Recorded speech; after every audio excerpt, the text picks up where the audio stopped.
ಅವರು ವಿದ್ಯಾವಂತರು. ತುರುವೇಕೆರೆ ಬಿಇಒ ಕಚೇರಿಯ ಎಫ್ಡಿಎ ಅಧಿಕಾರಿ.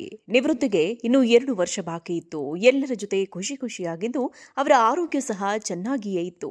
ಆದರೆ ಅದೊಂದು ದಿನ ರಾತ್ರಿ ಮಲಗಿದ ಅವರು ಮತ್ತೆ ಮೇಲೇಳಲೇ ಇಲ್ಲ.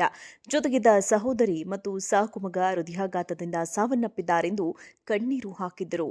ಇಬ್ಬರ ಮಾತನ್ನ ನಂಬಿದ ಇಡೀ ಊರೇ ಅವರ ಅಂತ್ಯಕ್ರಿಯೆಗೆ ಸಿದ್ಧ ಮಾಡಿಕೊಂಡಿತ್ತು.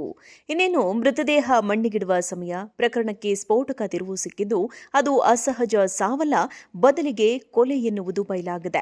ಕೊಲೆಯಾದ ಮಹಿಳೆ ಹೆಸರು ಜಯಲಕ್ಷ್ಮಿ. ತುಮಕೂರು ಜಿಲ್ಲೆಯ ಚಿಕ್ಕನಾಯಕನಹಳ್ಳಿಯ ಜೋಗಿಪಾಳ್ಯ ನಿವಾಸಿ. ವೃತ್ತಿಯಲ್ಲಿ ತುರುವೇಕೆರೆ ಬಿಇಒ ಕಚೇರಿಯ ಎಫ್ಡಿಎ ಅಧಿಕಾರಿ. ಸರ್ಕಾರಿ ಶಿಕ್ಷಕನಾಗಿದ್ದ ಪತಿ ಶ್ರೀನಿವಾಸ್ ಕಳೆದ 25 ವರ್ಷಗಳ ಹಿಂದೆ ನಿಧನ ಹೊಂದಿದ್ದು, ಆ ಬಳಿಕ ಅನುಕಂಪದ ಆಧಾರದ ಮೇಲೆ ಸಿಕ್ಕ ಕೆಲಸವದು. ಆರ್ಥಿಕವಾಗಿ ಚೆನ್ನಾಗಿದ್ದ ಇವರು ಫೆಬ್ರವರಿ 19ರ ರಾತ್ರಿ ಸಾವನ್ನಪ್ಪಿದ್ದಾರೆ. ಗಂಡನ ನಿಧನದ ಬಳಿಕ ಒಂಟಿಯಾಗಿದ್ದ ಜಯಲಕ್ಷ್ಮಿ ಅವರಿಗೆ ಮಕ್ಕಳಿರಲಿಲ್ಲ.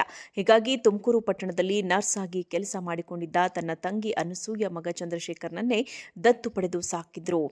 ಆತ ಸಹ ಚೆನ್ನಾಗಿ ಓದಿಕೊಂಡಿದ್ದ. ಬೆಳೆದು ದೊಡ್ಡವನಾದ ಆತ ಖಾಸಗಿ ಆಸ್ಪತ್ರೆಯ ಲ್ಯಾಬ್ನಲ್ಲಿ ಕೆಲಸ ಮಾಡಿಕೊಂಡು ತುಮಕೂರಿನಲ್ಲಿ ವಾಸವಿದ್ದ.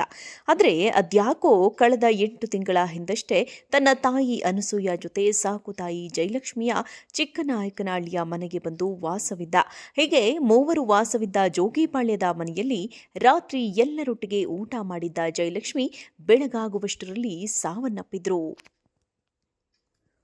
ಅವರು ವಿದ್ಯಾವಂತರು. ತುರುವೇಕೆರೆ ಬಿಇಒ ಕಚೇರಿಯ ಎಫ್ಡಿಎ ಅಧಿಕಾರಿ.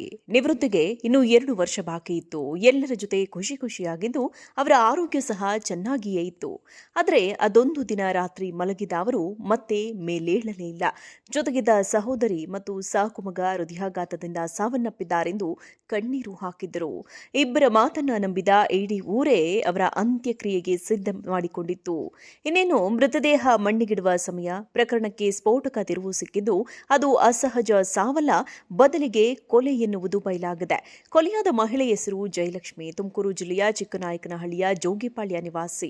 ವೃತ್ತಿಯಲ್ಲಿ ತುರುವೇಕೆರೆ ಬಿಇಒ ಕಚೇರಿಯ ಎಫ್ಡಿಎ ಅಧಿಕಾರಿ. ಸರ್ಕಾರಿ ಶಿಕ್ಷಕನಾಗಿದ್ದ ಪತಿ ಶ್ರೀನಿವಾಸ್ ಕಳೆದ 25 ವರ್ಷಗಳ ಹಿಂದೆ ನಿಧನ ಹೊಂದಿದ್ದು, ಆ ಬಳಿಕ ಅನುಕಂಪದ ಆಧಾರದ ಮೇಲೆ ಸಿಕ್ಕ ಕೆಲಸವದು. ಆರ್ಥಿಕವಾಗಿ ಚೆನ್ನಾಗಿದ್ದ ಇವರು ಫೆಬ್ರವರಿ 19ರ ರಾತ್ರಿ ಸಾವನ್ನಪ್ಪಿದ್ದಾರೆ.